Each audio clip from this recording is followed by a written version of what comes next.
booties for black girl nerds.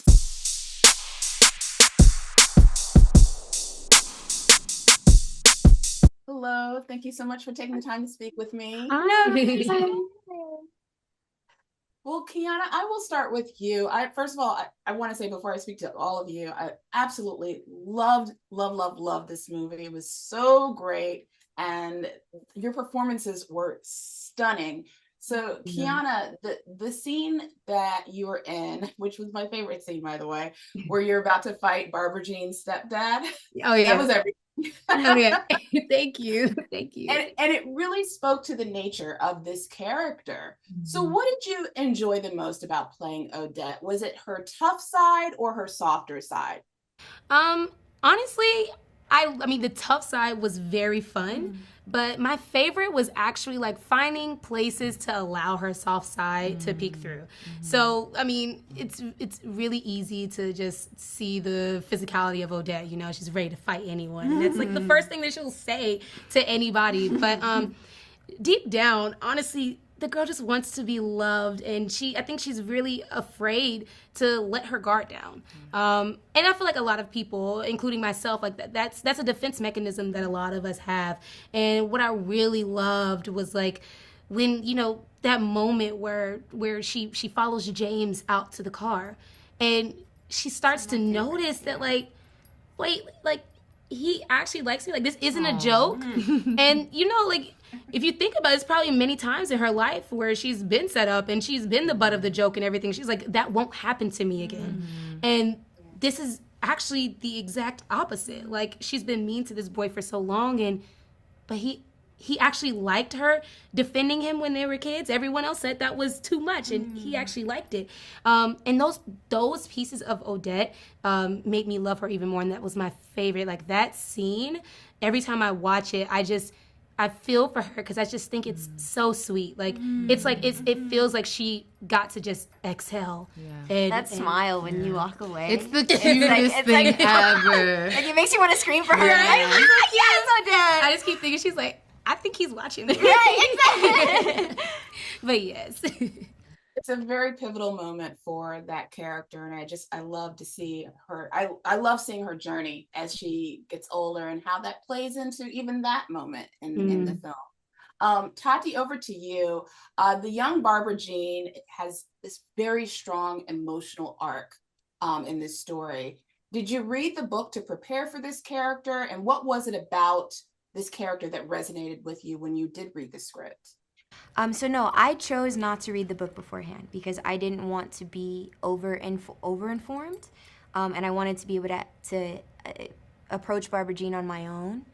And when I read the script and I saw I'm no stranger to tragedy in my life, and I resonated with that with Barbara Jean, and so I just was like, okay, how can I honor her life in that way and give her still these moments of joy, these moments that allow her to be a teenage girl who despite her upbringing, despite what she's been through, she's still seeking that peace. She's still seeking to find how she has hope. She has a lot of hope that at some point things are going to get better. She's seeking safety, and these are all really very primal needs, safety, love, that like we all like go after no matter what has happened to us.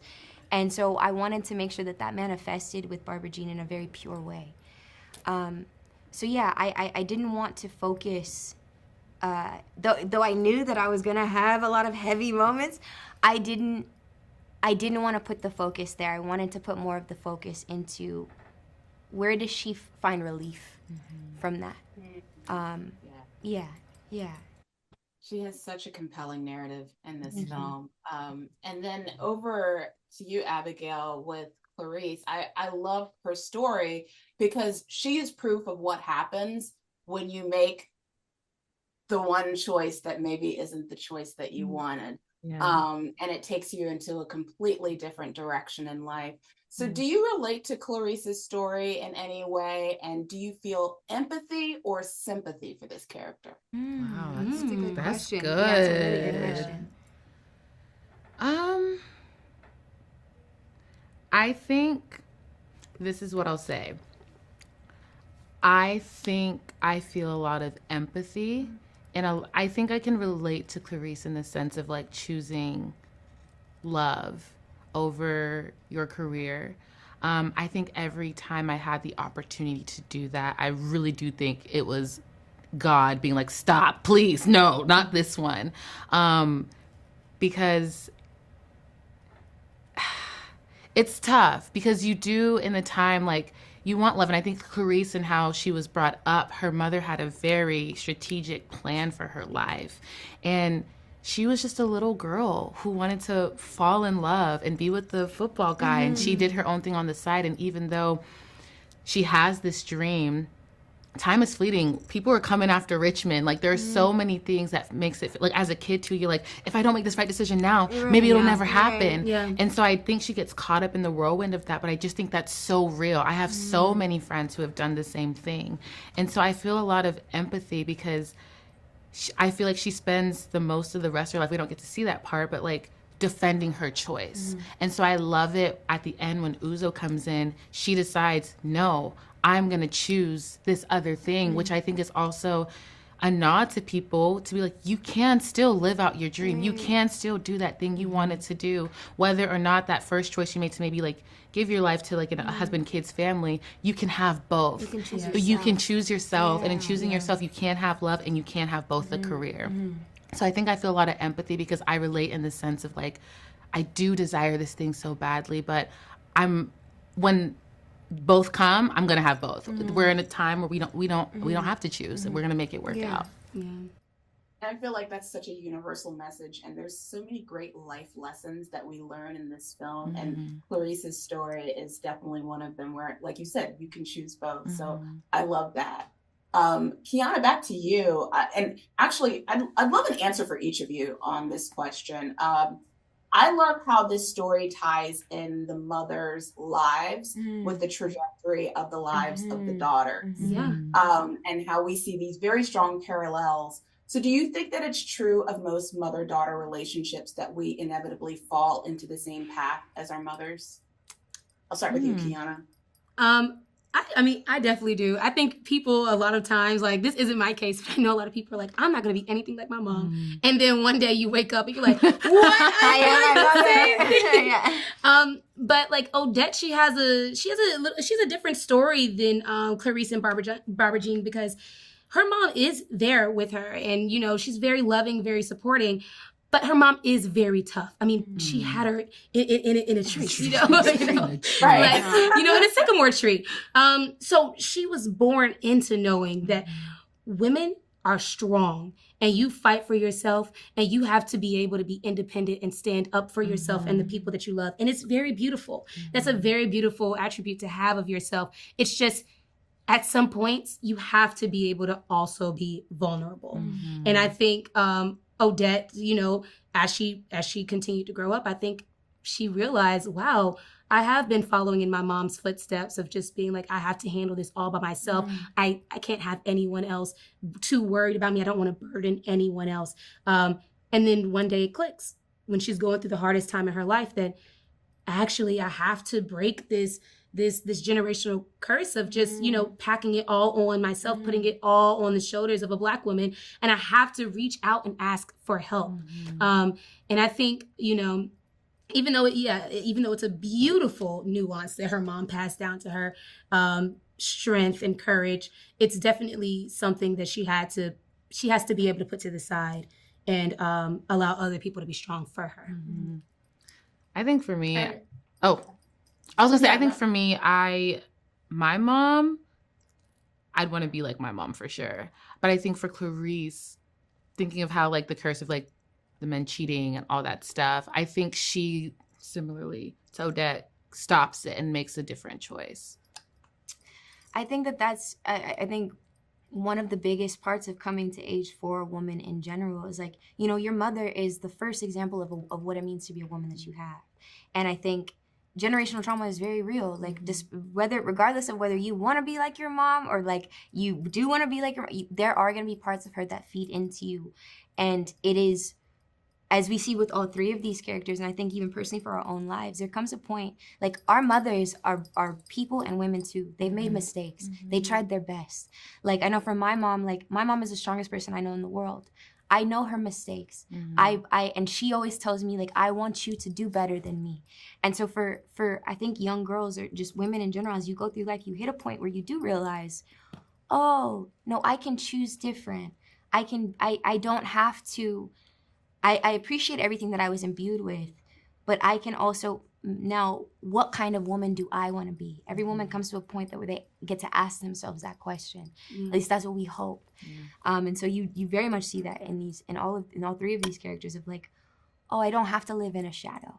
I get to be the version that I choose. So yeah. So beautiful. I love every bit of this. I love your answers, and I love this film. I actually watched this movie twice. First by myself and then with my mom. So it was perfect, and she loved it as well. So thank you all so much for taking the time to speak to Black Girl Nerds. It was a pleasure having this conversation, and I can't wait for everybody else to see it. Thank you so much. Such a wonderful conversation. Bye. Thank you so much for taking time to speak with me. I appreciate it. Appreciate you just wanting to speak Yeah, to we us. appreciate you. All of my favorite people in one room. I love it. I love it. Stop playing. Stop playing. Oh. I'm going to start with you. I mean, every time I see you on screen, you take my breath away. Origin, you've got Exhibiting Forgiveness coming up. And I really love this character, Odette, who is such a compelling character. When you get into the head of a character like her, do you find something in her that you see in yourself, or do you completely separate yourself from it? I think when we were doing it, I separated myself a little bit. Yeah, just because of the schedule we had, there wasn't a lot of time for reflection. Now that we are on the other side of it and we're talking about it, now I'm seeing myself a lot in her, a lot. And so, yeah, I think that I was perhaps pulling for my personal well, but not being aware of it. I wasn't conscious of it. An interesting synergy with the roles that I've seen it in my career, and I just see it with other people as well. That it's a gift. Like we're giving our gift to portraying the role, but I always find, not always, but there are those times when you're given a gift by the character that you play, that you learn something and take it with you. So yeah. Cool. Yeah, I mean, I've learned something just from this story. It's such a beautiful story, multi-generational. I actually watched it with my mom, and she enjoyed watching this as well. Sanaa, for you, I think out of all of the characters, Barbara Jean's is the most tragic. And she inevitably makes the same bad decisions that her mother made. Do you think that happens because it's a product of her environment, or does she subconsciously connect with her mom in kind of a bizarre way? It's interesting. I feel like definitely DNA. We take on the traumas, the habits, the characteristics of our ancestors, our mothers, our grandmothers, and even beyond. You even see this with people who are adopted. They'll take on the characteristics, even if they've never been around that person. And so definitely with the addiction, I know this just from my own family, that addiction does run in the family, and she broke the cycle. But it's definitely something that she inherited from her mother, and used it, I think, to self-medicate this tragic, horrible, these horrible events that happened in her life. And obviously she had the strength of her girlfriends, but it takes a lot to break that cycle, and she did it. So yeah, she certainly did. The story has this just beautiful and interesting dynamic of how the lives of the young girls parallel the lives of their mothers. So yeah, I really enjoyed that about this film. And then Mekhi, over to you. Yes. I absolutely love James. I love him. I feel like every woman deserves a James in their life. That's right. He's one of the good guys. So why do you think that he's so loyal to Odette after so many years of marriage? And what do you think is the secret to their staying power?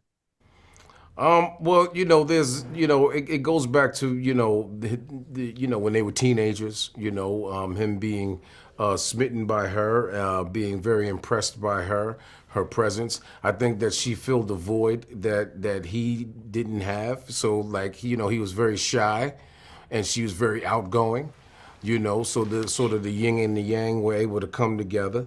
And as he pursued her and courted her, he got to see even more of that strength that he could build off on. Probably that strength that made him become a police officer. She probably provided that strength that let him know that, yes, you can do this, baby. And at the same time, he was able to support her. So, I think that there's strength in being strong and being at the forefront, but there's also a strength in being supportive. And I think that that's what he was able to do, and he was very focused on that. And I don't think that Odette's personality would allow. She didn't have any space for any allotment for anything else, And it just so happens that James fit that bill, and went above and beyond, because obviously Odette is like she doesn't play. So she wouldn't have settled for anything less, and I think that James's personality just coincided with her traits as well, and here you have that ebb and flow of just love and support. I love it. He's a really great guy. Russell, I can't say the same for Richmond. Nor can I. But what I can say is that I really enjoyed your nuanced performance of this character. When you read for characters like this, do you judge them, or do you try to understand their motives so that it can be a nuanced performance? The characters reflect real human beings, real life. And, you try to be as honest as you possibly can, a wise man once told me, you can't lie in life and tell the truth on stage. So you have to go as far deep into to your spirit and to your soul and dig for that truth, I think there's an element of Richmond in me, both good and bad, both positive and negative. And you have to find out where he is and where he resides in you and show that. And I think that's where, as actors, we're artists, we're shapeshifters, and we're truth tellers.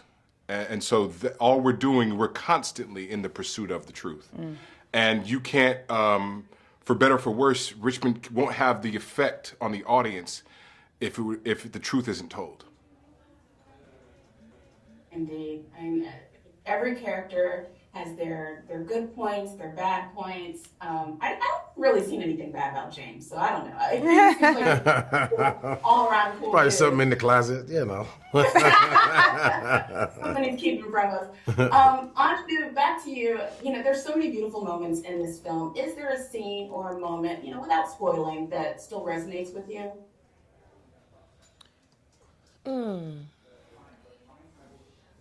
Honestly, it's funny. There's a scene where we are.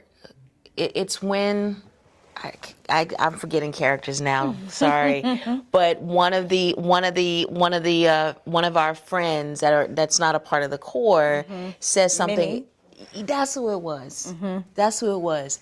Said something insulting to Clarice, and Barbara Jean wanted to get up and like move some furniture, and that wasn't in the script. It was just something that Sanaa felt should happen. It was an instinctive response, and it felt, and I remembered it, and it stays with me because that's something I would have done. You know, I was like, that's right. That's what we should do here is throw bows here. And Sanaa had that reaction. So that stayed with me. It felt alive. It felt like an alive moment. You guys had amazing chemistry on screen. I absolutely loved this movie from beginning to end. Like I mentioned before, I watched it with my mom. She loved it. Oh, that's awesome. To watch with family. Yeah, indeed, it was a great experience. So thank you so much for taking the time to speak to Black Girl Nerds. I really appreciate the conversation. We thank you. Thank We you. appreciate Thanks for having you. us.